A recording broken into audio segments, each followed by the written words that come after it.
Praise the lord. సమయం ఇచ్చిన pastor గారికి వందనాలు, కూడి వచ్చిన మీ అందరికీ వందనాలు.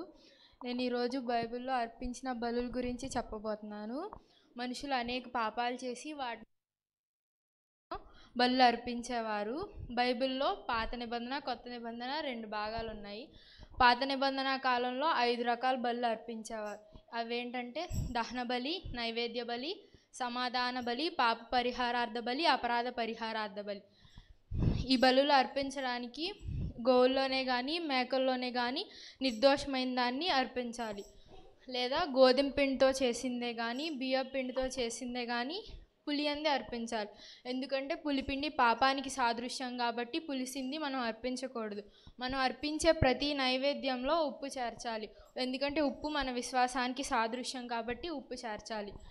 కానీ కొత్త నిబంధన కాలంలో మనం అలాంటి బలులు ఏమీ అర్పించడం లేదు. ఎందుకంటే మన ప్రభు అయిన క్రీస్తు మన పాపాలని ఆయన మాను మీద ఆల్రెడీ మోసుకెళ్ళాడు కాబట్టి మనం అలాంటి బలులు ఏమీ అర్పించడం లేదు. ఆయన పొందిన దెబ్బల చేత మనకి స్వస్థత కలుగుతుంది. క్రీస్తు మిమ్మల్ని ప్రేమించి పరిమళ వాసనగా ఉంటకు తను తాను దేవునికి బలిగాను అర్పణగాను అర్పించుకొనెను. అందుకే మనం అందరం నిత్యం ఆ దేవుణ్ణి స్తుతించినట్లుగా గణపరిచినట్లుగా ఉందాము. ప్రభువా, నేను పాపిని, నన్ను క్షమించు అని మనం వేడుకున్నట్లయితే నిన్ను నన్ను క్షమించి తన బిడ్డగా చేర్చుకోవడానికి ఆయన సిద్ధంగా ఉన్నాడు. అందుకే మనం అందరం మనసారా ఆ దేవుణ్ణి వేడుకుందాం. Thank you.